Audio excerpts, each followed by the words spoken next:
Boa noite. Bem-vindos ao Café Literário da Psicanalítica. Queremos lembrar que essa atividade está sendo gravada, podendo ser transmitida em nosso canal do YouTube e nossas mídias sociais. Solicitamos, portanto, que sejam tomados todos os cuidados éticos para não haver exposições pessoais ou de casos clínicos. Sou Maria Regina Limeiro Ortiz, psicanalista da Sociedade e coordenadora do Café Literário. A Sociedade Psicanalítica de Porto Alegre tem como objetivo, com essa atividade, compartilhar psicanálise, literatura e cultura com a comunidade. É uma atividade gratuita que ocorre toda segunda e terça-feira do mês, às 19h30, através da plataforma Zoom. Hoje iremos conversar sobre o livro Mensagem de uma Mãe Chinesa Desconhecida. Um livro que relata com delicadeza e extrema sensibilidade a história de mães que não puderam vivenciar a plena maternidade por terem dado à luz a bebês do sexo feminino. Xin Han, jornalista chinesa que trabalhou anos como locutora de uma rádio, procurou dar voz a essas mulheres e às suas filhas adotivas que até hoje se questionam a respeito de suas mães e de suas origens. Assim, hoje contaremos com a participação de Thalita Fernandes, jornalista, editora sênior da Xumian, uma plataforma dedicada a discutir as relações entre China e América Latina, e nossa colega psicanalista Maria Lucrécia Scherer Zavascki, para fazer comentários sobre essa obra. Após, nós abriremos para a discussão de todos. E assim, então, quem quiser participar, basta clicar na mão abaixo da tela, que irei abrindo conforme a ordem de inscrição. Com a palavra, então, Thalita. Olá, pessoal. Boa noite. Primeiro, muito obrigada pelo convite. É um prazer estar aqui participando do Café Literário Filosófico com vocês. É um prazer estar discutindo esse livro, que foi muito interessante de ter lido. Eu já tinha lido uma outra obra da Xin Han, tinha lido As Boas Mulheres da China, talvez seja uma das obras mais conhecidas dela no Brasil. E é uma leitura muito interessante no momento de agora, assim. Eu estou aqui na China, e o tema sobre questões reprodutivas, sobre filhos, é muito debatido nesse momento na sociedade chinesa. É um tema bastante debatido há bastante tempo, mas nesse momento exato, a China não tem mais a política do filho único. Nos últimos anos isso mudou bastante, desde 2015 passou da política do filho único, ela passou a ser flexibilizada, o governo autorizou que as famílias tivessem 2 filhos. Este ano, no meio do ano, em junho, foi anunciada a política de autorização do 3º filho, isso porque a sociedade chinesa ela está encolhendo, tem uma crise demográfica que se aproxima, não dá para dizer que ela ainda está em curso, né, pelas estatísticas demográficas, os estudos, então tem uma tentativa do governo de fazer com que a população se mantenha crescendo. Mas eu fiz esse preâmbulo falando um pouquinho sobre o momento que a China está vivendo agora, porque isso também é uma consequência dos anos anteriores, né, entre 79 e 2015, que se falou muito sobre a política de controle reprodutivo, né, a política do filho único. E uma das coisas que eu achei muito interessante, como a Xin Han abre o livro, né, pela visão dela de jornalista, ela tenta entender esse fenômeno de por que tem tantas crianças, né, meninas abandonadas, né? Porque ela fala que não se trata apenas da política do filho único, que muitas vezes as pessoas elas querem debater esse fenômeno, querem debater por que isso aconteceu na sociedade chinesa, ficando apenas a questão da política do filho único, e ela vai além. Eu acho interessante como ela constrói o livro, porque é um livro que é fruto do trabalho dela de jornalista na China, né? Desde 97 ela mora no Reino Unido, mas então ela, assim, ela voltou algumas vezes na China, inclusive para compor o livro e tudo mais, mas boa parte, e o que inspirou ela a ter a ideia de escrever o livro foi o trabalho dela como jornalista de rádios aqui na China. ela ouvia muitas pessoas, ela é uma ótima contadora de histórias porque ela ouviu muito boas histórias, assim. E ela se mostrou não só se mostra assim uma boa escritora, como uma pessoa que é muito atenta e aberta a ouvir as histórias das outras pessoas. E o que me causa muita me agradou muito no livro, nos livros dela, essa questão de como ela é empática, né? Ela tá contando um pouco da história dela. Então, quando ela fala mensagem de uma mãe chinesa desconhecida, ela está trazendo a história de muitas mães que foram separadas de suas filhas mulheres. Mas ela está falando um pouco dela mesmo, né? No começo do livro, ela fala sobre uma vez que ela estava numa palestra, num evento em Melbourne, e perguntaram para ela qual era o maior sonho, ela falou ser filha, isso causou espanto. Então isso mostra que parte da sensibilidade dela também, assim, ela criou toda essa empatia pela história que ela ouviu, ou das crianças, ou das mães, justamente porque ela se sentiu uma filha sem mãe, talvez, né? Ela fala que ela não teve uma filha mulher. Não quero dar spoiler, mas enfim, tem uma parte depois do livro que ela conta muito como ela mesma se envolveu com uma dessas crianças que ela cruzou pelo caminho dela, né, a Floco de Neve, e que ela não pôde ser mãe, porque também pela política do filho único, ela não pôde adotar essa criança, ela já tinha um filho biológico, então ela não poderia ter mais um filho. Então, o que me chamou muito a atenção foi assim, como ela abre esse livro, o ponto de partida da narrativa dela, que eu acho que isso causa muita empatia no leitor, pelo menos causou muito a mim, não sei quais foram as impressões de vocês, ela falando sobre ela mesma. Então, ela não se coloca alheia à narrativa. Ela não está contando a história dela, mas ela cruza a experiência dela como ouvinte, como jornalista, entrevistadora, com as próprias dores dela, como uma mulher chinesa que cresceu nessa sociedade sobre a qual ela está falando. E o interessante também é que parece uma jornada que ela faz sobre a própria vida e sobre a própria cultura, porque a Sinhan nasceu na cidade e ela vai contando muito sobre as experiências que ela faz nas aldeias, nas vilas pequenas na China. Como ela vai descobrindo que são muitas dessas mulheres, são muitas dessas mães que cresceram na mesma cultura que ela, no mesmo país que ela, mas não necessariamente da mesma forma que ela. Um dos trechos que é bastante forte, assim, para a gente ler, acompanhar, até de imaginar, é um momento que ela vai fazer uma entrevista, né? Ela está jantando, na verdade, na casa do chefe de uma aldeia, na província de Shandong, que não está muito longe de Pequim, quero dizer assim, não é um lugar muito afastado do que é, né, o centro do país, a capital do país, e ela se depara com uma mulher entrando em trabalho de parto. E ela percebe que tá todo mundo jantando na sala principal. Eu não sei quanto vocês têm noção de como funciona tradicionalmente uma casa chinesa, não quer dizer que hoje em dia seja assim, pode ser em alguns modelos, mas tradicionalmente era uma casa em que a parte central ficava aos pais, né? E depois que os filhos iam crescendo, você ia distribuindo pelos outros cômodos da casa os filhos homens. E isso, estou fazendo esse parêntese aqui até para explicar um pouquinho quando ela fala que o fenômeno não é só a política do filho único, né? Na China funciona mais ou menos assim. O filho homem é que dá continuidade para o sobrenome da família, e a família que ele gera, que ele cria depois que ele se casa e tudo mais, ela se junta à família dos pais. Então, por exemplo, um casal, né, uma mulher e um homem que tiverem uma filha mulher e um filho homem, agora que pode ser dois filhos, por exemplo. A filha mulher, ela sai da casa dos pais e ela passa a pertencer à família do marido dela. Então, essa importância de ter um filho homem também se dá até na geografia da casa, né? Que este filho homem vai morar vai coabitar aquela casa com os pais, ele vai realmente seguir parte ali daquela família. Mas voltando à história que eu estava contando, então ela tá nessa casa do chefe de uma aldeia, ela se dá conta de que tem uma mulher entrando em trabalho de parto num quarto anexo.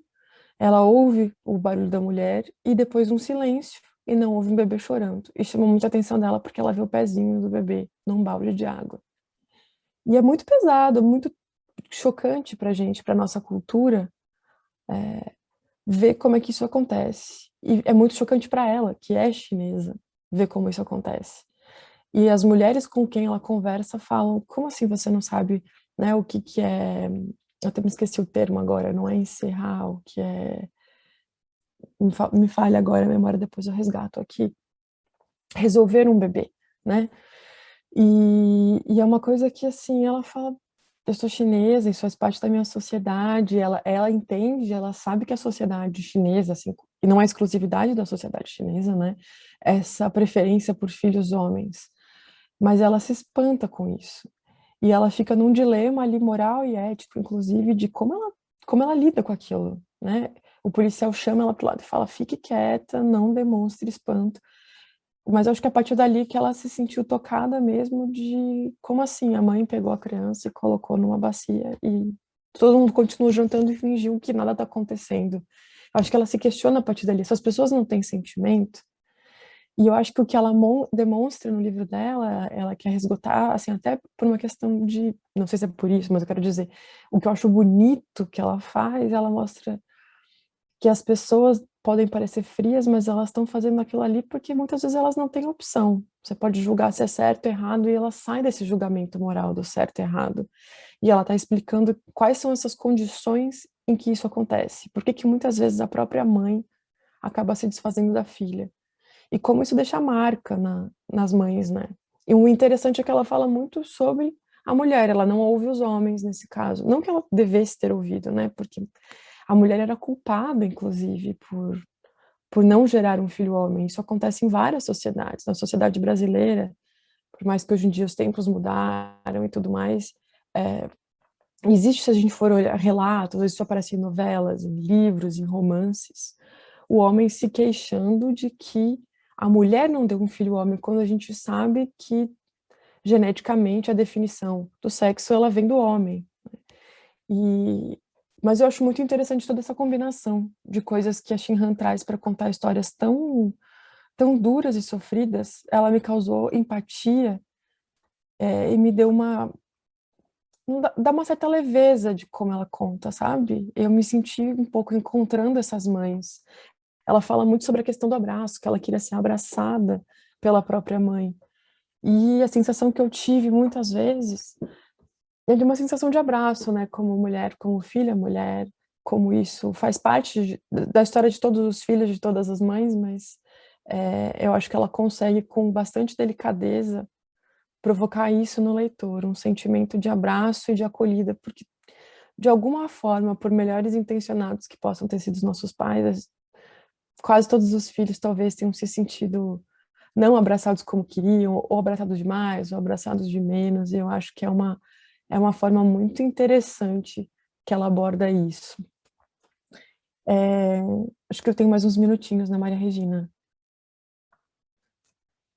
Fiz aqui algumas anotações sobre os muitos pontos que me chamam a atenção. Aproveitando que eu estou aqui na China, aprendi muito, né, lendo esse livro, de muitas coisas que a gente ouve. A história chinesa, ela é milenar, então tem muita coisa que, desde que eu cheguei aqui, eu tento entender, mas isso é uma coisa que acontece agora, deste governo, dessa era, desde quando vem isso? Uma coisa que me chamou muita atenção é que ela fala sobre a questão de distribuição de terras, né? Que desde a dinastia Tang, as mulheres não recebem uma porção de terra. E isso foi contado no livro como algo até recente, e já depois da fundação da República Popular da China, depois de 1949, mudou depois.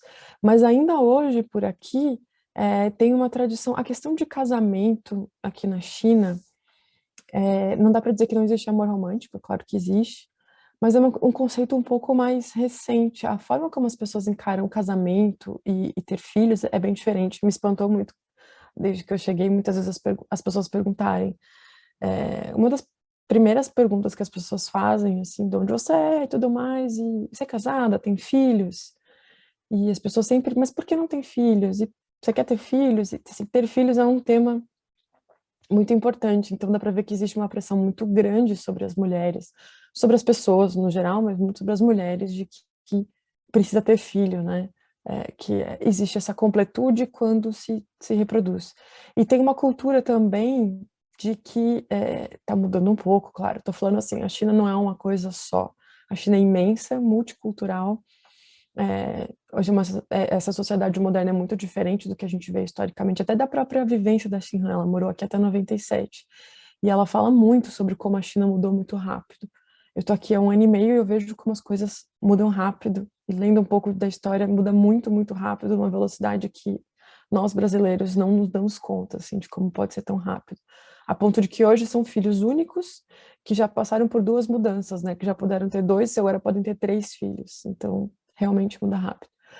Mas voltando a essa questão da distribuição de terra que eu estava falando, hoje, justamente fazendo um link com os homens, é que a mulher casada, ela passa a pertencer à família do homem, né?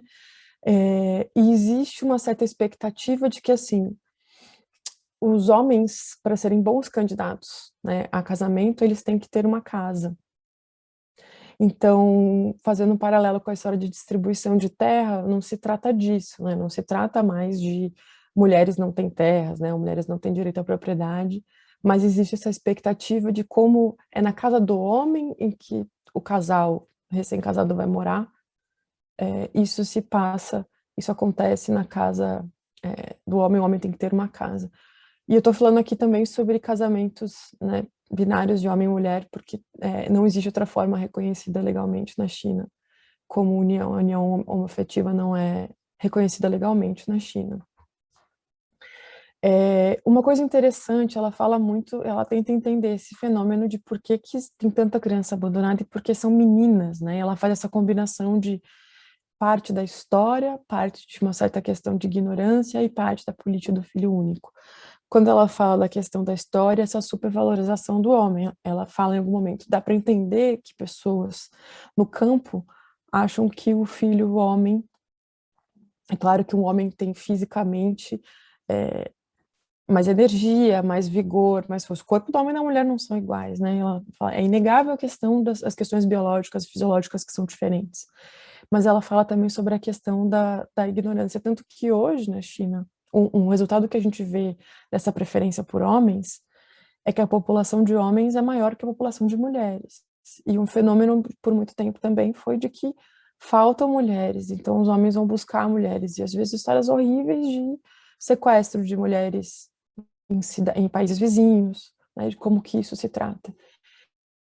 E hoje a resistência em se casar é muito em relação às mulheres, elas são minoria mesmo, mas resistem muito em casar a esse modelo. Então ela fala um pouco sobre essa questão de preferência. Uma coisa que me chamou a atenção aqui foi descobrir que uma mulher grávida, ela vai fazer ultrassom, a tecnologia é super avançada, diria mais avançada que do que o Brasil, mas não a mulher não pode ser, os pais não podem sair do exame de ultrassom sabendo o sexo do bebê, né? Legalmente isso não se fala. Então existe uma surpresa, e isso acontece justamente para evitar abortos de bebês do sexo feminino. Então, não sei dizer para vocês assim se hoje isso aconteceria muito, mas algumas famílias têm preferência, né? Não sei se abortariam por isso, mas se existe essa proibição é porque tem um temor de que isso possa acontecer. Isso me chama muita atenção. Mas a sociedade sempre acha uma forma de como descobrir qual que é o sexo, e muitas vezes as fotinhos, eu mesmo já vi as fotinhos do ultrassom, né, quando vem impressa para os pais, vem com uma borda azul indicando que o gênero, que o sexo do bebê é masculino, ou rosa indicando que o sexo da bebê é feminino. Uma coisa que chama muita atenção também é o esforço que a Sinhan faz de fazer uma busca nas leis, né, de como também legalmente o Estado permitia, ou pelo menos não evitava, que esse tipo de coisas acontecesse, né? Então, ela fala que só em 2001 tem um artigo da Lei de da Lei de Planejamento Popular e Familiar da República Popular da China que diz: ficam proibidos a discriminação e maus tratos de mulheres que derem à luz bebês do sexo feminino e mulheres que sofrem de infertilidade. Ficam proibidos a discriminação, maus tratos e o abandono de bebês do sexo feminino. Se isso precisa estar escrito em lei, né, porque é um fenômeno bastante, bastante forte, né? E acho que, assim, o que eu tinha, minha contribuição inicial é mais ou menos por aí. reforço muito que as histórias são muito fortes. Acabei falando mais das impressões gerais e não me ative muito às histórias. Acho que os participantes podem contribuir um pouco com isso, ou a gente pode ir falando depois. Mas é muito interessante como assim, cruzaram histórias fascinantes por ela, muito duras, mas assim, que mulheres fortes, que histórias bonitas, embora muito duras, né? Que clareza muitas vezes. Me chama a atenção a clareza das mulheres em tomarem algumas decisões que elas tomaram e essa dor permanente e como elas transformaram e convivem com isso. É isso, gente. Muito obrigada. Obrigada, Thalita. Lucrécia.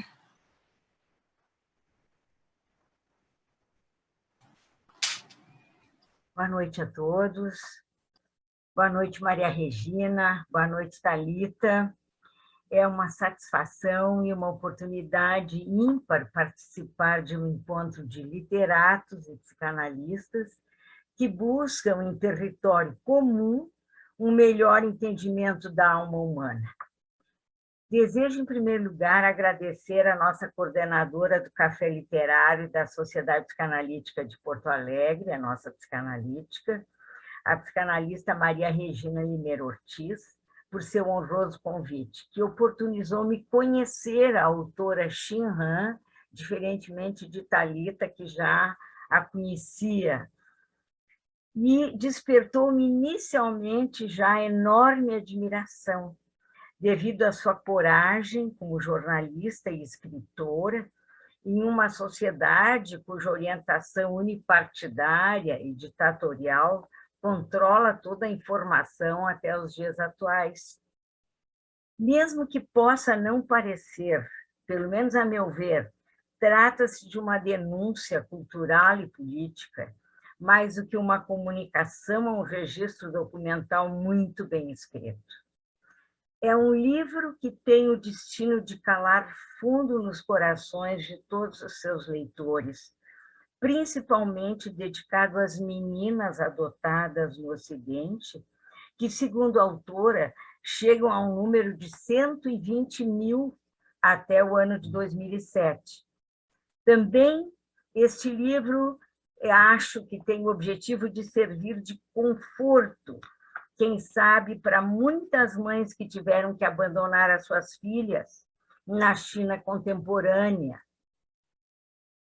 E preciso declarar que serviu de conforto também para mim, dadas as experiências dolorosas que tenho vivido nos 50 anos de ofício e vivências em diferentes segmentos da nossa sociedade.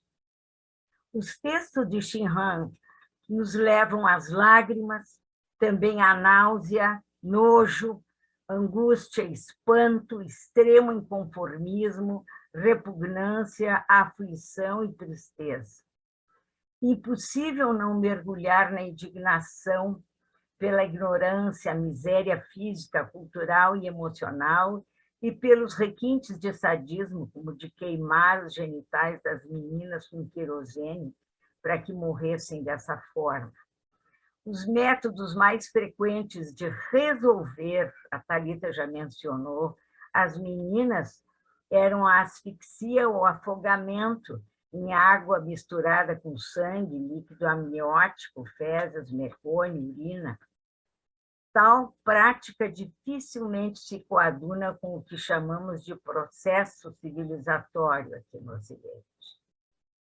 Pergunto-me como pode uma civilização com peso cultural que acumula 6.000 anos de construção, com as suas admiráveis conquistas na escrita, na filosofia, eu penso em Confúcio, que até hoje inspira jovens e velhos ocidentais em suas trajetórias de vida, como pode manter até hoje práticas tão brutais?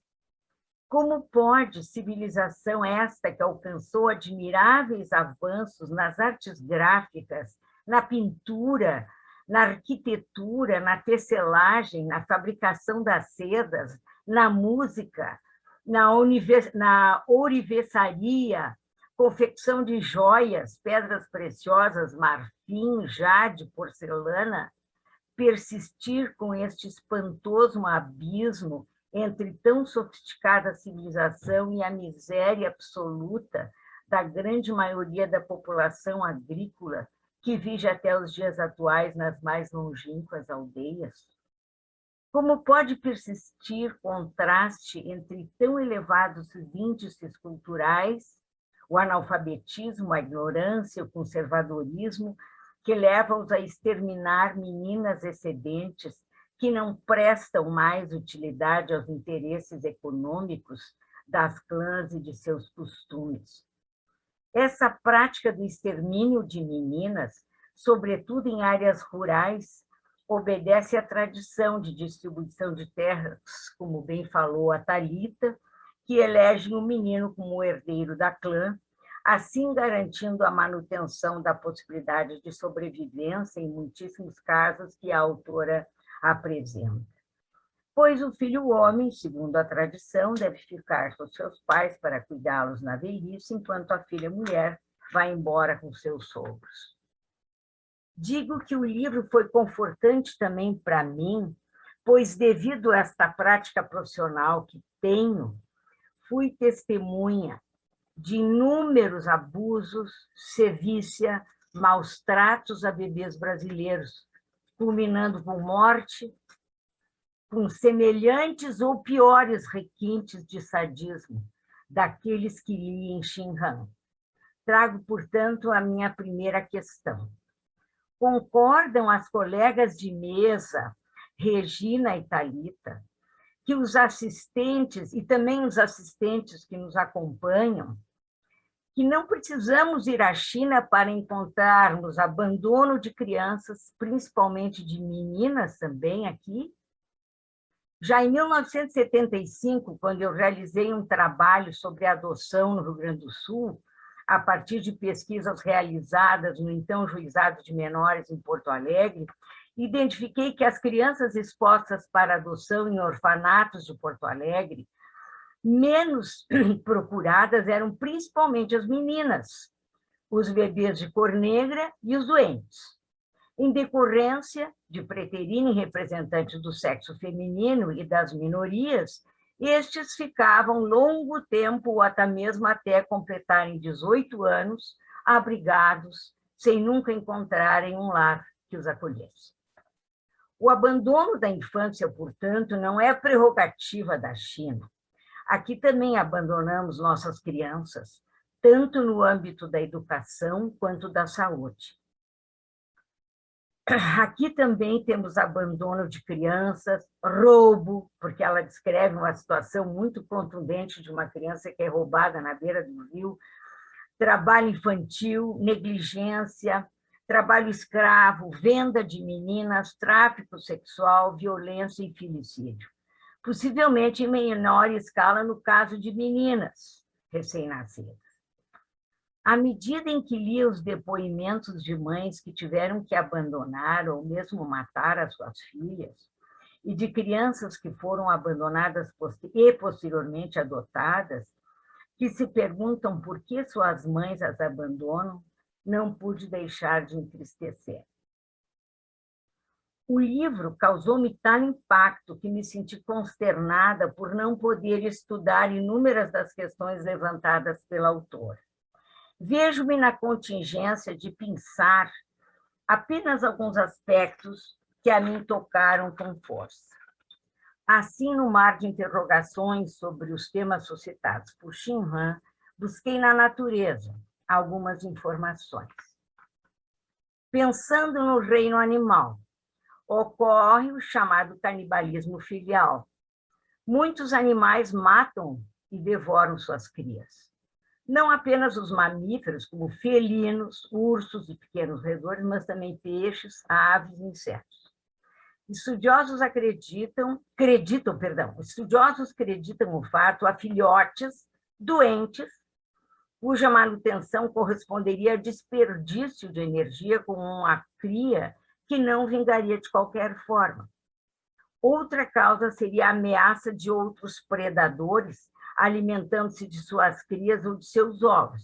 Estes animais preservariam, então, à sua espécie e acumulariam energia para novas ninhadas.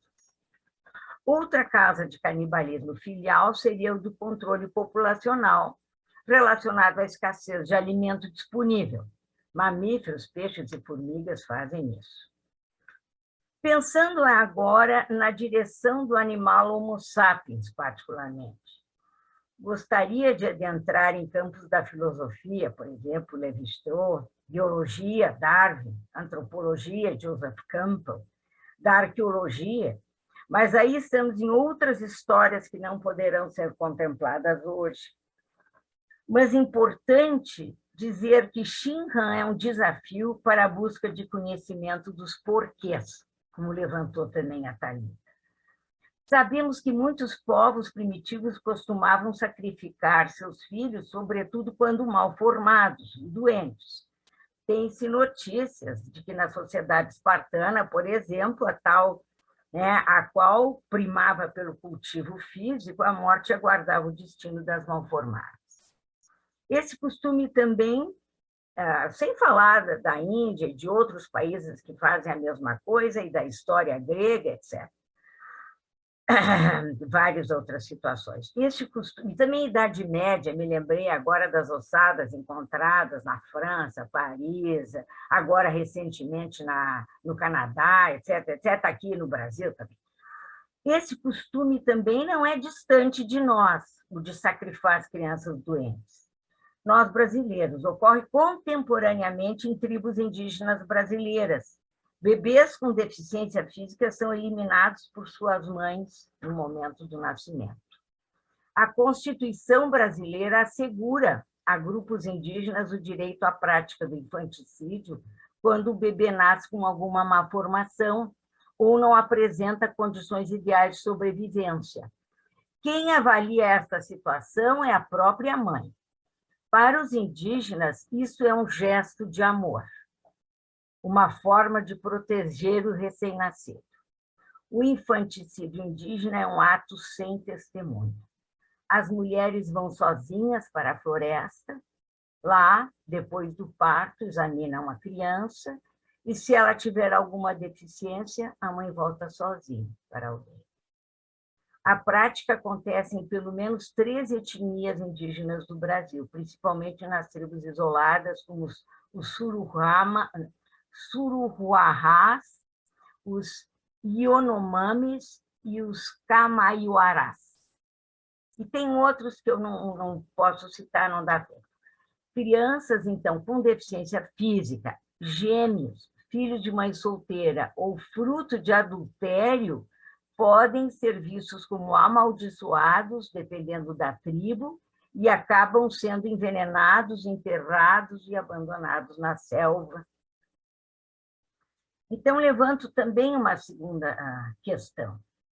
Como técnicos de saúde, psicanalistas, assistentes sociais, enfermeiros, tanta gente que trabalha nessa nossa linha de frente, teríamos alguma ingerência sobre o infanticídio que ocorre no Brasil? Os antropólogos advogam que, culturalmente, os costumes dos indígenas devam ser respeitados. Na China, temos a condição de entender o que se passa por lá. Ocorre-me aqui a frase que li recentemente de Primo Levi, em relação ao século XX, com seus mortíferos embates permeados pelas 2 guerras. Olha o que o Primo Levi diz. Nós, os sobreviventes aos campos, não somos verdadeiros testemunhos. Essa é uma ideia incômoda que passei aos poucos a aceitar. Ao ler que os outros sobreviventes escreveram, inclusive eu mesmo, quando releio meus textos após alguns anos. Nós, como sobreviventes, somos uma minoria não só minúscula, como também anômala. Somos aqueles que, por prevaricação, habilidade ou sorte, jamais tocaram o fundo. Os que tocaram e que viram a face das górgonas não voltaram, ou voltaram sem palavras. Pensei que assim ficaram as mulheres que mataram seus recém-nascidos, assim mudas. Ficaram as mulheres que resolveram, entre aspas, ou mandaram resolver suas bebezinhas, sem palavras, sufocando tudo na solidão da sua própria dor. Como deveria ser na sua cultura, na qual toda mulher que já teve um bebê sentiu dor. As mães de meninas têm o coração cheio de tristeza, ela diz. Shinhan nos faz viajar pelo Rio Amarelo até a aldeia montanhosa de Yemeng, na província de Shandong. Interessante que essa mesma passagem tocou a Thalita, que nem a mim.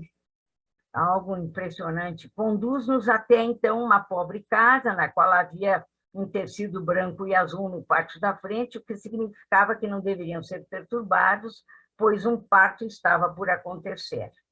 Para ele seria uma festa se fosse um menino, e uma desgraça se fosse menina. A cena, os gemidos e o pronunciamento da dona de casa, esposa do chefe da aldeia, ainda ecoam na minha mente. Não deem bola, a minha nora está em trabalho de parto, vamos jantar. Não precisam de ajuda? Não, já esquentei a água, mas não sei se a parteira vai precisar. O policial que acompanhava chamou Shinhan de lado e pediu-lhe que, por favor, não fizesse mais perguntas. Eles fazem coisas diferentes aqui. Os gritos, num crescendo, o silêncio que se sucedeu, o soluço e a voz de um homem, coisa inútil, se fez ouvir. Shinhan nos transporta à cena do crime, que para eles faz parte da cultura, nada mais. Algo no balde de água suja se move. De lá sai um pezinho de bebê. Estremece e cessa. Shinhan e nós, seus leitores, ficamos estarrecidos. A dor e a humilhação da mulher ficam para sempre. Excelente escritora, em muitas outras passagens consegue transmitir-nos o quanto o costume de abandonar as crianças devido à política do filho único e outras questões, né? E ainda o abandono das meninas que sobrevivem devido aos esforços hercúleos de suas mães ou pais, dilacera as crianças sobreviventes adotadas e as mães que as abandonam. Os vívidos e sucessivos depoimentos nas mais diversas situações são muito dolorosos e diferentes do que pareceria ser uma banalização destas perdas, um hábito cultural. Deparamos-nos com relatos como os de Waiter, que reiteradamente tentava suicídio, ou da parteira que arrumava bicicletas por entender que não aguentava mais o ofício, ou a declaração do enfermeiro que afirmou que as menininhas nunca tiveram vez numa sociedade que só valoriza os homens. A adoção na China por países ocidentais foi recente, mas permitiu que novos destinos pudessem ser traçados. Porém, a dor do abandono e da perda é contundente. Por mais que essas mulheres procurem aparentar naturalidade, elas são habitadas por tristeza. A impressão por ela descrita e a de que há um luto inevitável em todas essas mulheres, mas, ao meu ver, o mais provável é que haja uma melancolia prevalente que perpassa a vida de todas essas mulheres, que muitas vezes são herdeiras de inúmeras gerações de melancólicas, com o extraordinário rebaixamento da autoestima. Aqui eu menciono literalmente Freud, 1917. Eu me refiro mais a essas mulheres lá vamos dizer, do campo, as mulheres lá do meio agrário, né?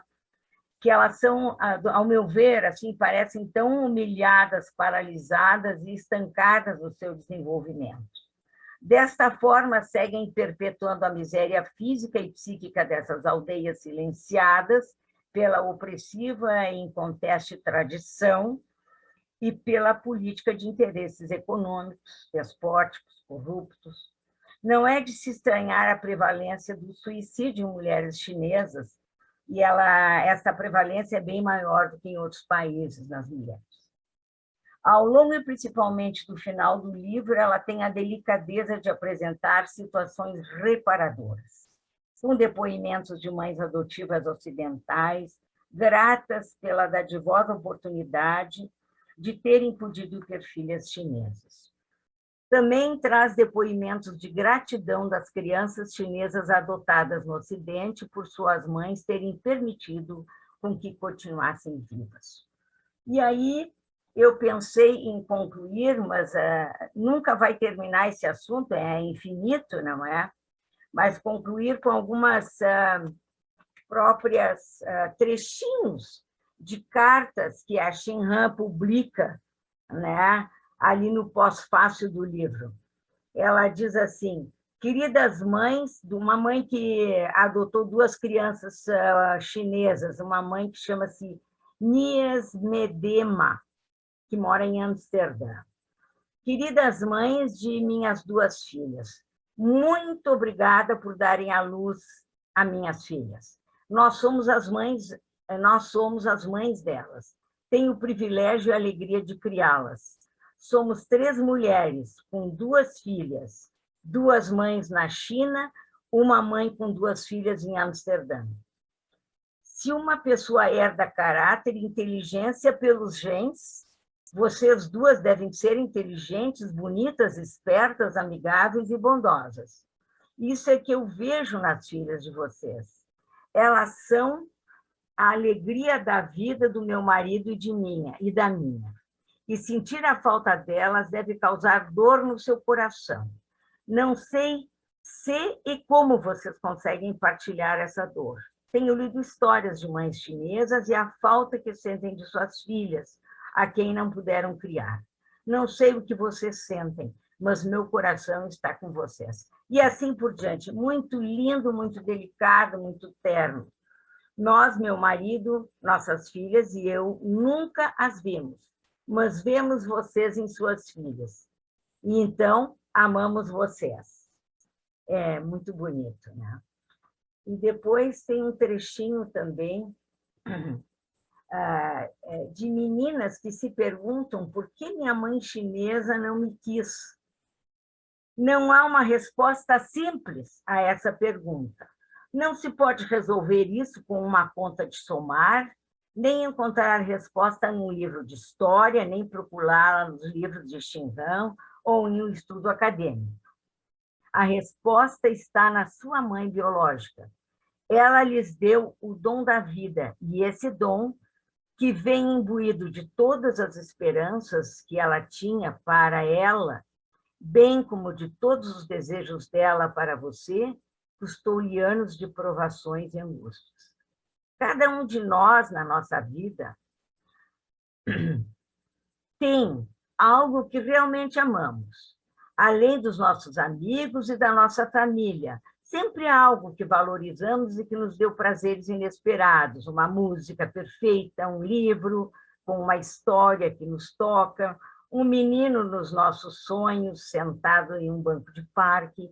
Esses momentos mágicos, ou essas coisas maravilhosas, nos deixam com memórias intensas, que ficam conosco para sempre. Até bem depois de a realidade se evaporar e bem depois de crescermos. Se tais momentos singulares de prazer podem ficar conosco para sempre, imagine o quanto você não significou para aquela que a carregou por mais de 9 meses de gravidez. E assim vai. Muito lindo, e eu quero agradecer essa oportunidade, Maria Regina e Thalita, por estar com vocês. Teríamos muito mais coisas a discutir, mas eu acho que teremos ainda alguns minutos para discutir. Muito obrigada, Lucrécia. Obrigada, Thalita. Nós já temos uma pessoa inscrita, então vamos passar para a Rosaura Lambert. Grayson, coloca a Rosaura. Pessoal, as inscrições estão abertas, quem quiser participar, comentar.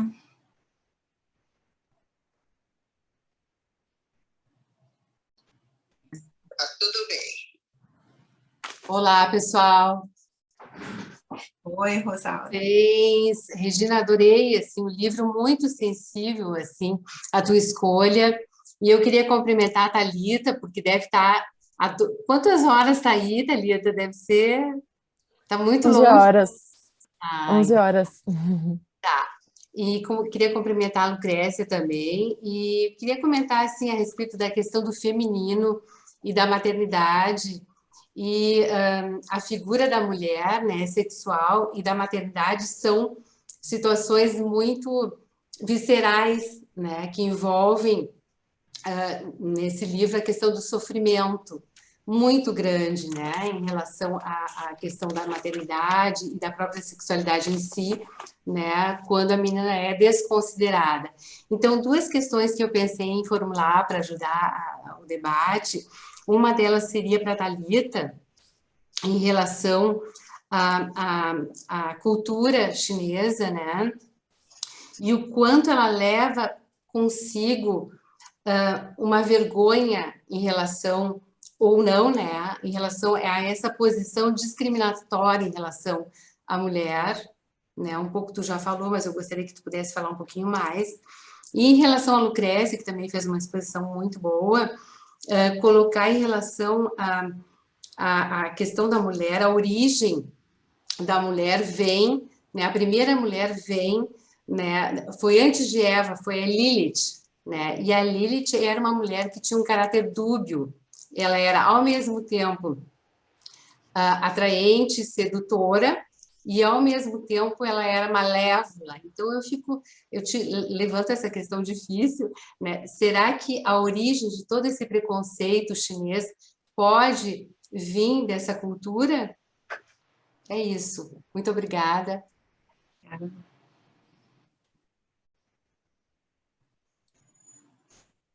Posso começar respondendo aqui? Claro. Rosaura, é difícil sempre a gente pensar.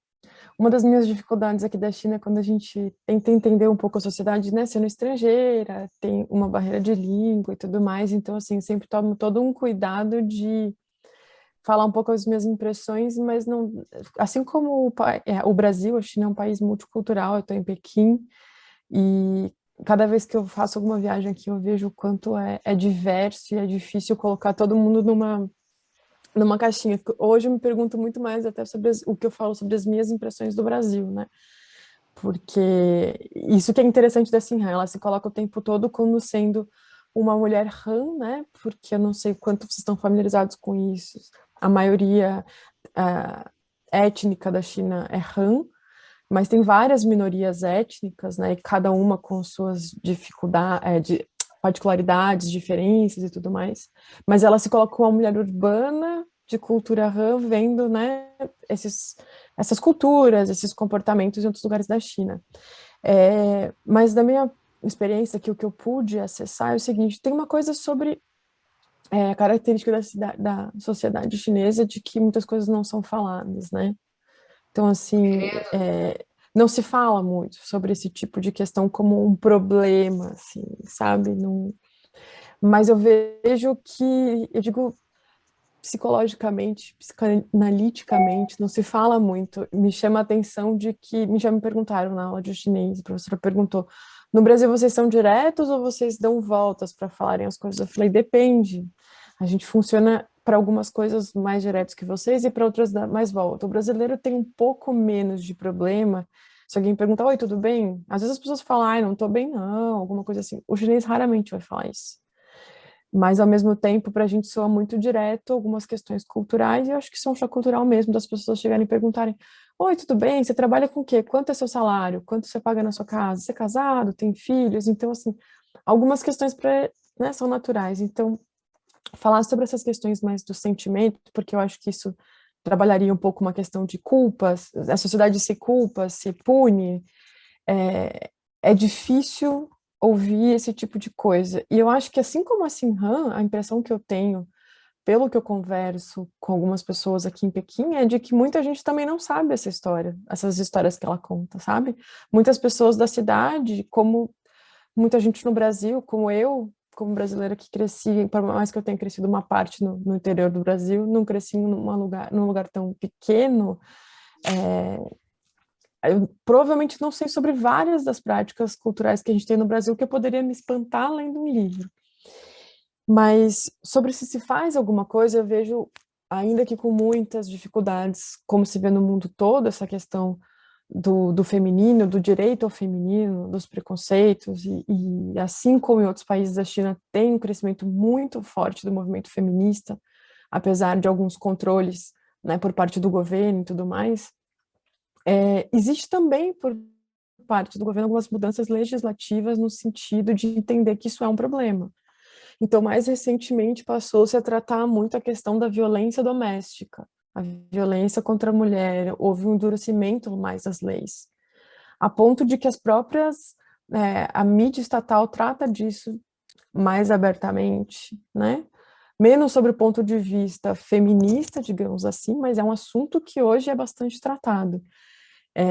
Então, eu acho que algumas coisas, elas sim passam a ser modificadas e passam a ser repensadas, inclusive sobre o governo tem consciência, assim, a sociedade tem consciência de o que aconteceu, essa maioria de homens e menos mulheres, e o quanto isso tem impacto, inclusive na questão demográfica, que hoje se impõe como uma questão muito forte aqui na China, né? Uma questão que o governo tem que olhar, que a sociedade tem olhado.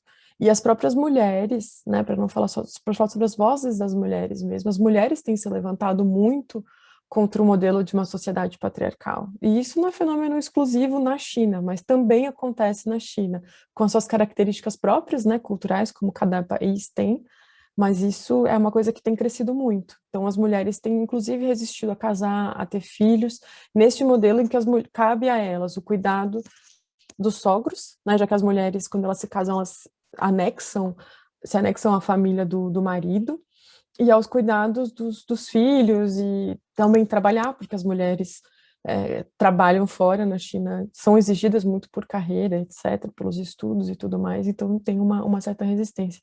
Só um ponto cultural que eu acho que talvez seja interessante falar aqui, é que eu esqueci o termo técnico para isso, mas na China você não se refere à avó materna e à avó paterna pelo mesmo nome. E é curioso que uma das formas de você se referir aos seus avós maternos usa o sufixo y, que quer dizer de fora, estrangeiro, porque a família da sua mãe é estrangeira e de fora, nesse sentido de você pertence à sua linha, né, o seu sobrenome, a família do seu pai. Mas, por exemplo, uma outra mudança que eu vejo aqui, que cresceu, até a gente colocou recentemente em uma das edições da Xumian, é o número de crianças que levam o sobrenome do pai. Isso é bastante surpreendente e revolucionário, assim, para a história chinesa, que sempre foi. As famílias chinesas, né, geralmente, as pessoas têm primeiro o sobrenome e depois o nome. Geralmente são 3 nomes, né? São curtos, assim, o que seriam mais ou menos para a gente 3 sílabas, mas a primeira sílaba seria o sobrenome do pai. E tem crescido o registro de sobrenomes das mães. Então, eu acho que assim como outras sociedades, esse movimento tem mudado aqui. Mas eu não tenho ouvido, não quer dizer que não aconteça, né? Porque eu sou estrangeira, tem Pequim, tem todas as limitações. Não tem muito esse debate só sobre isso. Um filme interessante, um documentário que eu gostaria de aproveitar e recomendar aqui, se chama, não sei o nome em português, eu assisti aqui, One Child Nation, que seria mais ou menos a nação de um único filho, né, do filho único, que ele aborda um pouco sobre essa questão da política do filho único, das consequências de One Child Nation. Eu posso depois escrever aqui no chat. Recomendo bastante, aqui eu assisti na Amazon Prime, eu não sei como é que tá aí no Brasil, mas, e fala um pouquinho sobre, inclusive, algumas mulheres que trabalharam nessa política de planejamento familiar, por exemplo, nas realizações de abortos e tudo mais, e depois, na verdade, passaram a trabalhar para ajudar mulheres que têm dificuldades em terem filhos na fertilização. Então, eu acho que talvez por esses gestos, né, sutis, se entende que existe algum tipo de arrependimento, não sei se essa é a palavra, ou culpa, ou do tipo, vou repensar as minhas práticas do passado, que eu fiz porque era meu trabalho, porque era a política do governo, com as práticas atuais. É isso. Obrigada, esclarecedor, né? Rosaura, muito obrigada pela questão, e vou te dizer que eu não sei te responder. De fato, eu fui revisar alguma coisa também sobre mães que matam filhos. Me lembrei da Medeia, uma vez eu participei de uma discussão no Teatro São Pedro sobre a Medeia, né? Mas os motivos da Medeia eram diferentes, né? A questão da vingança, pelos ciúmes, né? Então, sim, eu acho que aí a conotação malévola e autodestrutiva realmente ela é relevante. No caso das mães chinesas, eu acho que realmente essa sociedade milenar sempre foi patriarcal, pelo pouco que eu conheço da civilização chinesa, né? Mas os homens eram mais relevantes, né? E eu tive a felicidade de... Quando eu li ali sobre a viagem que tu diz como é que tu chama? Não é Xinhan, tu não usas, ali Xinhan. Como é que tu usas? Xinhan é por... Sim, isso, mas X-E-S. Xinhan. é um meio do caminho, mas meu mandarim está em curso ainda também, mas pode falar assim. Bom, mas então, quando ela fala que eles iam pelo Rio Amarelo, eu me lembro assim como foi deslumbrante passear pelo Rio Amarelo, passando por Xangai, aquela coisa magnífica, luminosa, no cair da tarde, e depois essa mulher indo lá para as montanhas, pelo mesmo rio, se encontrando com essa realidade que ela não conhecia, como tu disseste ali. E nós também, brasileiros, francamente, eu não sabia dessa prática atual com algumas etnias indígenas do Brasil, por exemplo. Mas, sim, me deparei, quando era estudante de medicina, fazendo a cadeira de medicina legal na URGS, por curiosidade, eu fui me enfiando lá para dentro do Instituto Médico Legal e abri as geladeiras e estavam abarrotadas de bebês. Abarrotadas de bebê de tudo que era tamanho, pequenininho, grande, médio. Então, aqui existe isso, né? E a gente sabe, por doença, por desgraça, psicose puerperal, etc., ocorre, né? Provavelmente não com essa frequência e não com essa institucionalização política cultural, né, como na China, mas existe. Eu acho que essas mulheres foram oprimidas, essas que tiveram que doar as crianças, pelo que eu pouco sei, não é? Eu acho que é por realmente uma política muito machista. E que não é prerrogativa da China, é na China, é na Índia, é no Paquistão, é no Irã, até no Brasil, de uma forma muito sutil, né? Eu acho que nós precisamos estar atentas, vigilantes, eu acho que precisa haver a busca de uma igualdade, né? Acho importante isso. Mas realmente acredito que seja exatamente... Porque o homem, historicamente, o Homo sapiens também, ele sempre teve essa força. Então, essa força, originalmente, ela dava condições dele predominar, não é? Sobre várias circunstâncias. Eu acho que é por aí. Eu não teria mais condições de te responder melhor, Rosalva. Muito obrigada.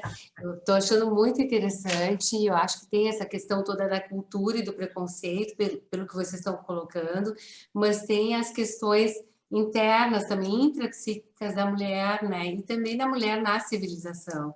Mas muito obrigada e é isso aí. Parabéns.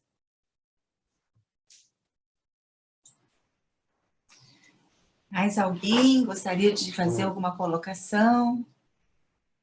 Bom, enquanto ninguém se posiciona, eu realmente, para mim também, foi um livro muito tocante e fiquei com muitas questões, porque quando eu propus a discussão desse livro, não só pela questão cultural, da gente poder, porque em outros anos a gente falou sobre a Infiel, né, onde a gente falava sobre a questão dos talibãs, que agora também é uma situação assim, né, que agora as meninas já não podem mais estudar,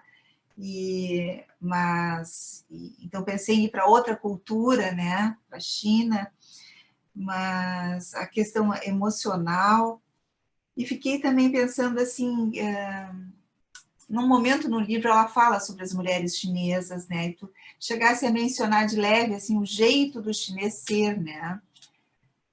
E ela diz que as mulheres chinesas são muito dissimuladas, então é muito difícil de se saber realmente o que elas estão pensando, o que elas estão sentindo.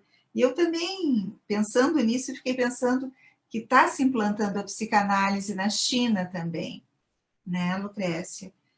E dentro disso fiquei também com essa questão, assim, nessas questões de como é que ficam esses sentimentos, esses lutos melancólicos, né? Porque, para mim, são lutos melancólicos. Sim. Tanto dessas mulheres, como dessas meninas, essas perguntas, né?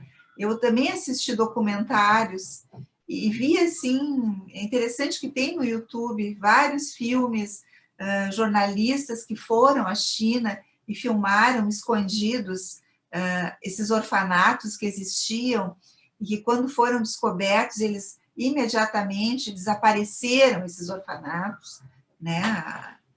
E deixaram de receber alguma ajuda do governo, alguma coisa assim.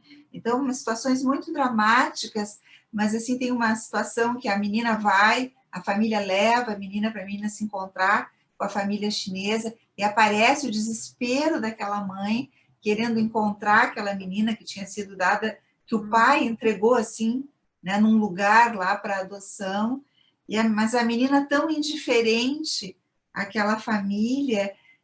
E aí eu fico, é uma marca, né?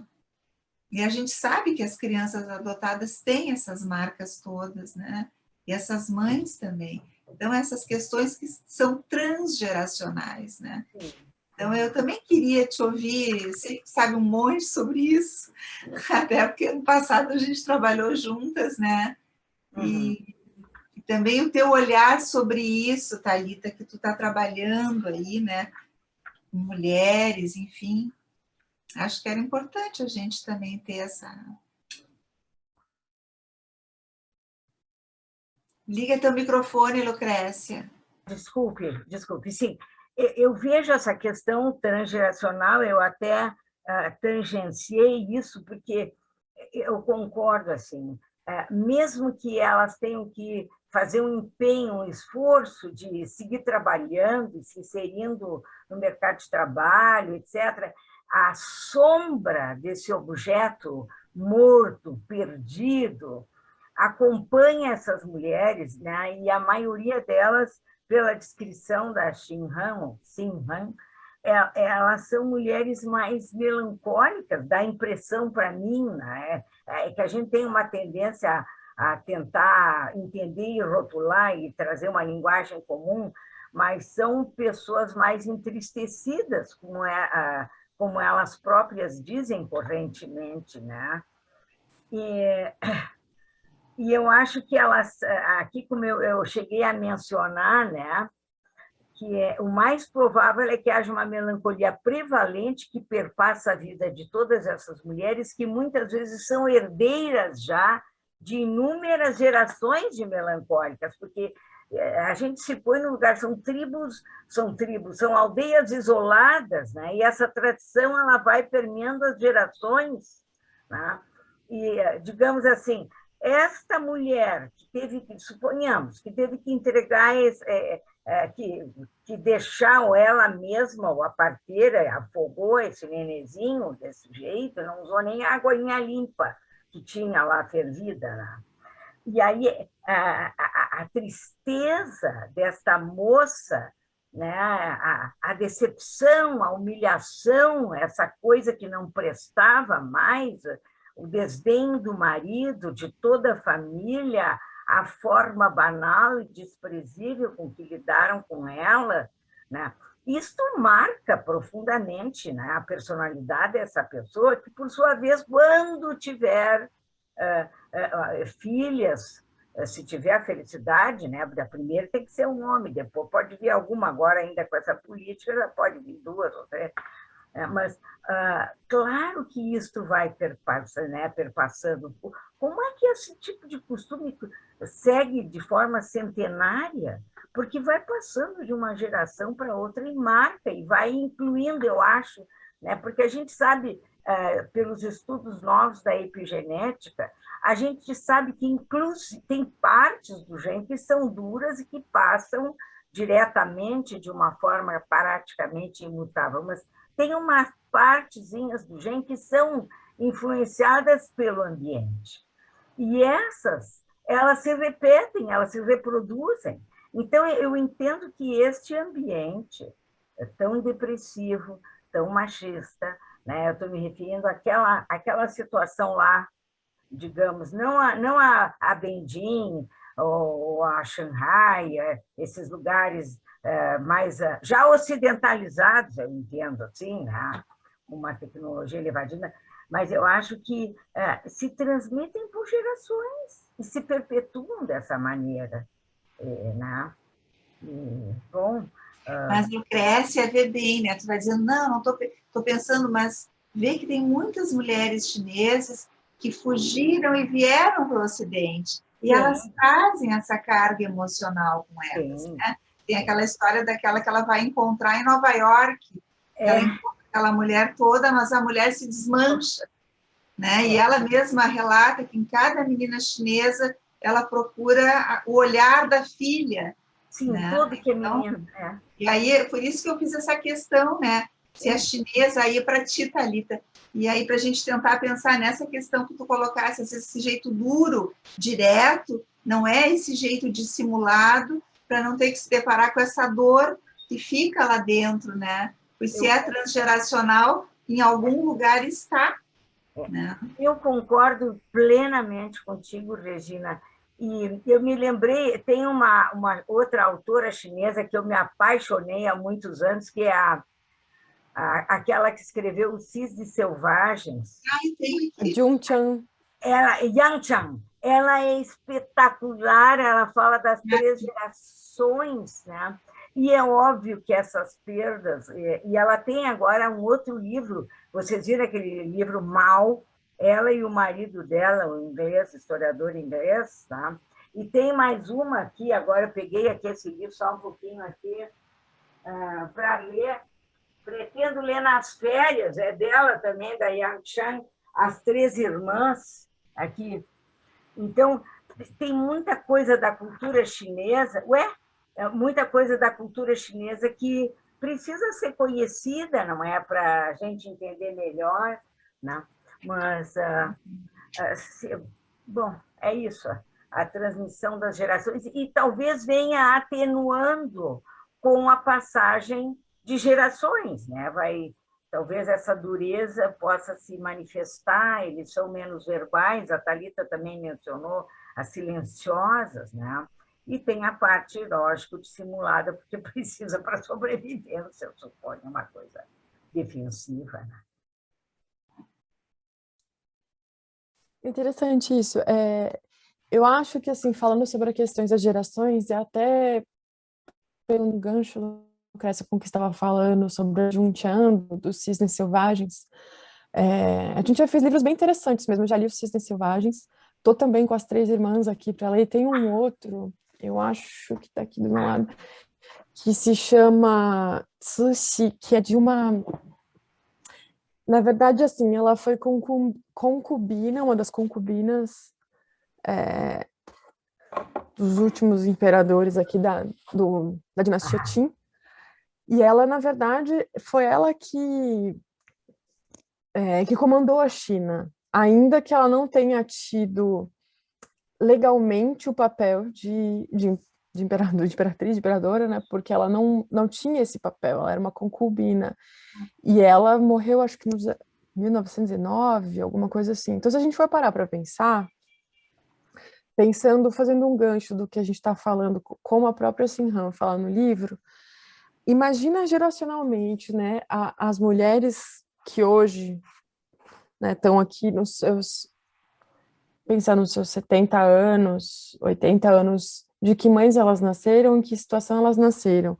A Juntian, ela vai falando, por exemplo, ali no livro, que a avó dela ainda foi obrigada, a avó dela foi concubina e ela foi obrigada a atar os pés, né? Ela nasceu ali no começo do século passado.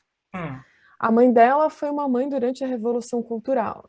E isso casa com a geração da Xinhan, que ela fala que ela se sentiu abandonada pela mãe, porque a mãe e o pai achavam que o mais importante era lutar pela revolução e delegou aos avós a educação dos filhos. E depois você passa por uma geração que foi filho único, portanto, sem irmãos, e que agora é cobrado que você tenha dois, até três filhos, e também trabalhe fora, né? Enfim, tenha uma carreira, etc. Eu acho que não é um fenômeno só da China, né? Assim, essa mudança rápida que aconteceu no mundo todo, mas aqui na China aconteceu muito rápido mesmo, assim, muito rápido.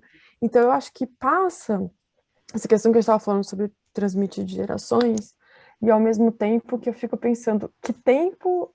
A gente leva um tempo para processar algumas coisas, né? Inclusive para separar o que é nosso e o que é nossa herança,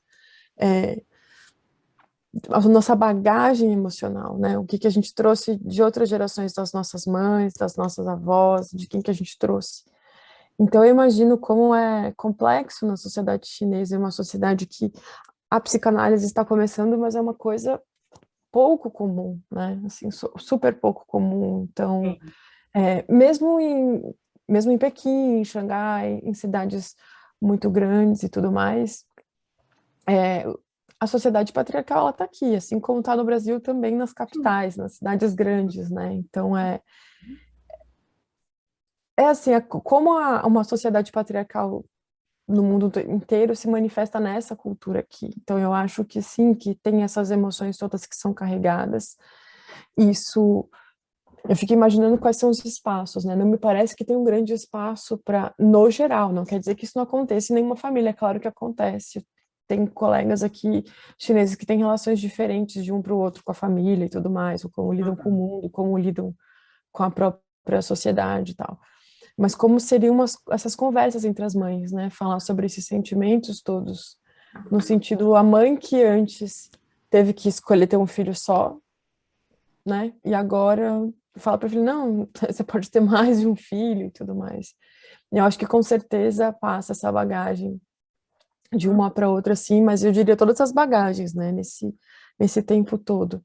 E uma observação que eu queria até fazer, Regina, sobre a questão das laranjas, né? A gente estava falando sobre a Sinhan conversando com a... Eu me esqueci o nome da personagem agora. Que teve a filha em Nova York. Que ela fala que acho que a filha é sim, sim, que é coração, né? Tem um trecho no livro que ela fala, não é porque as laranjas saíram do sul e foram para o norte, elas podem ser talvez menos doces. Desculpa, eu não te ouvi. A mãe que ainda espera nos Estados Unidos. Isso, essa mesmo. Não acho que não é nesse trecho, mas assim, um outro trecho que ela fala sobre a questão das laranjas, que ela diz, não é porque a laranja saiu do sul e foi para o norte, talvez ela perca um pouco do doce, ela seja menos doce, mas ela continua sendo uma laranja. Isso. E eu acho que é isso que passa também pela questão da identidade chinesa, né? Assim, tem muito o que os chineses aqui falam de ABC, que é American Born Chinese, que das famílias da diáspora, não só nos Estados Unidos, mas também, principalmente nos Estados Unidos.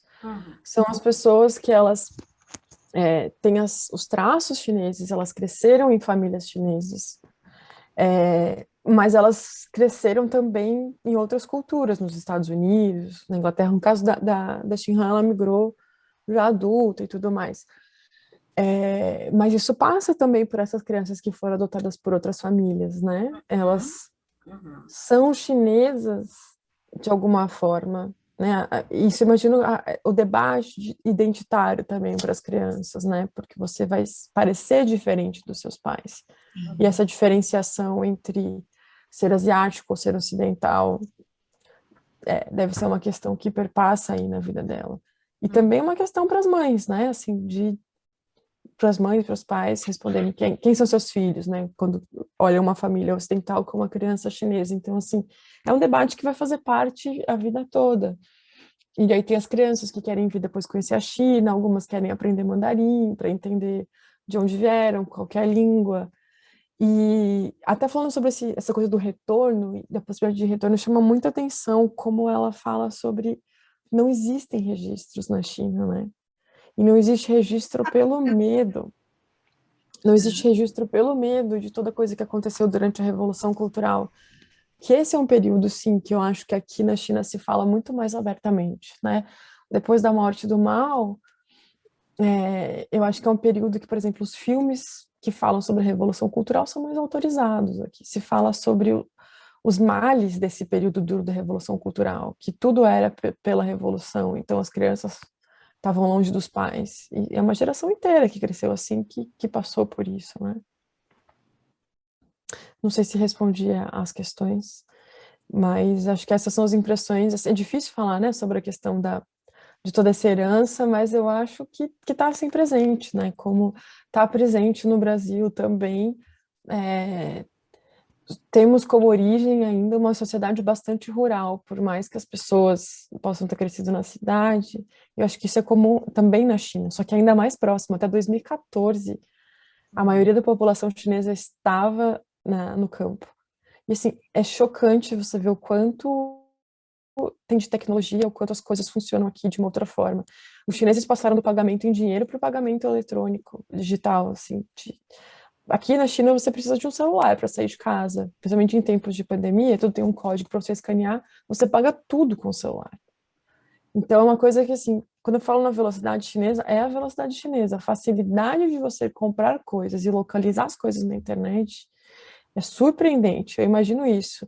Há pouco tempo as pessoas estavam migrando do campo para a cidade e hoje elas estão lidando com isso, né? Então a forma, inclusive, de ter filhos também é muito outra. Eu estava conversando aqui com uma senhora que vai ser, uma mulher que vai ser avó bem jovem, a filha jovem. A cultura aqui de que as pessoas têm filhos super jovens, então, assim, geralmente é esperado que os casais tenham filhos aos 20 e poucos anos. Ela estava falando, minha filha, que agora vai fazer 30, quando ela nasceu não tinha nada disso, assim, de todo o aparato tecnológico que você pode comprar para um enxoval de bebê, sabe?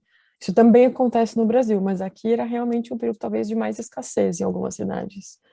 Então, eu imagino como funciona a forma de você criar um filho hoje, de ter um filho hoje.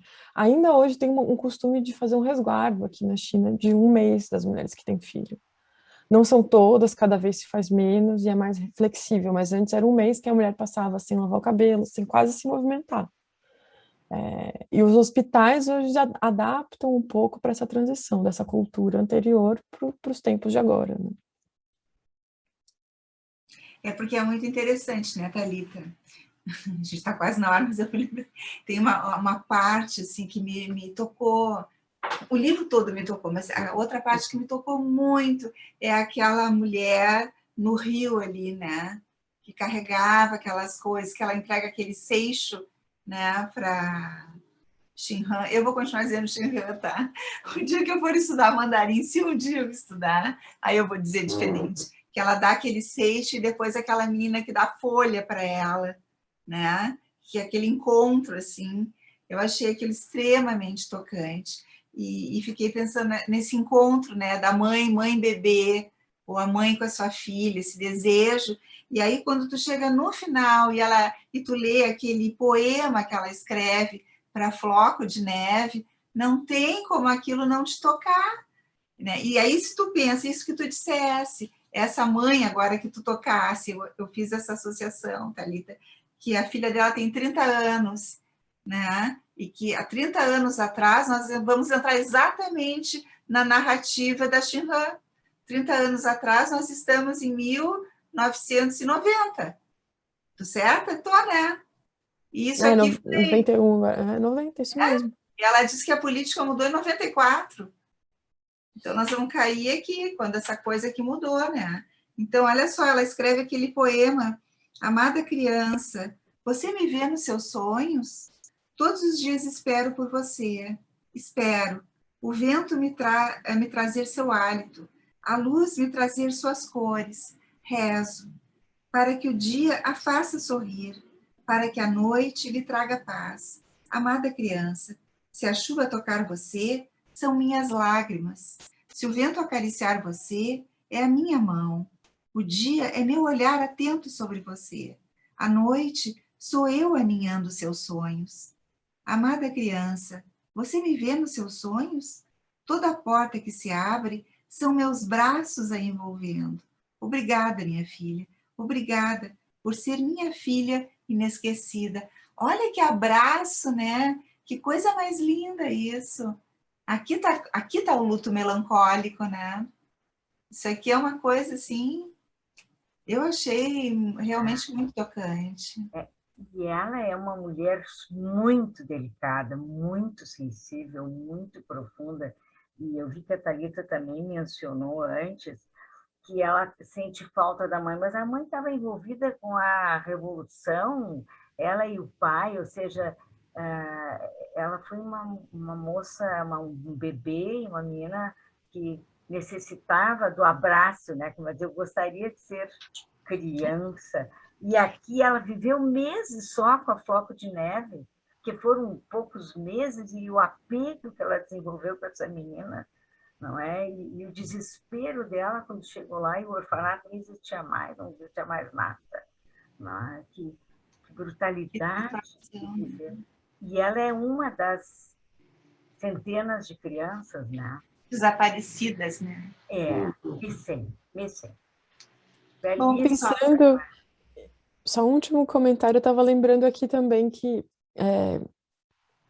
quando eu era criança, na década de 80 e 90, eu morei um período na periferia de São Paulo e tinha muito um terror sobre cuidado para você ser roubada, assim, de crianças desaparecidas, de muito roubo, né? E tinha todas as histórias de, às vezes, tráfico de órgãos ou por outros motivos. Então, também que parte... Fico pensando num livro que contasse sobre essas crianças roubadas no Brasil, talvez, né? Sobre as crianças desaparecidas também, como é muito tocante. Thalita, é um livro que tu vais, quem sabe, escrever para nós. Eu fico pensando, que eu pensei. O Brasil está cheio de histórias destas, só que nós precisamos, claro, precisamos de registros, né? Porque nós temos histórias dramáticas também, lindíssimas, né? De reencontros. Né? Mas eu acho que agora é a vez da Thalita escrever para nós. O que tu acha? Missão anotada. Quantas? E algumas eram roubadas mesmo, desapareciam. Eram roubadas, sequestradas e abusadas. A gente conhece situações assim. Bom, pessoal, estamos nos nossos minutos finais. Não sei se vocês querem falar mais alguma coisinha antes da gente encerrar. Eu só quero agradecer a enorme oportunidade de estar com vocês, de ter aprendido muito, de ter intercambiado com vocês essas ideias tão ricas e que nos abrem mais caminhos e mais questões. Com isso, a gente cresce muito. Obrigada pela oportunidade. Thalita, quer falar alguma coisa? Também queria agradecer pelo convite, pela escolha do livro. Eu não tinha lido ainda, né? Eu já conhecia As Boas Mulheres da China, para quem não leu também recomendo, é bem interessante.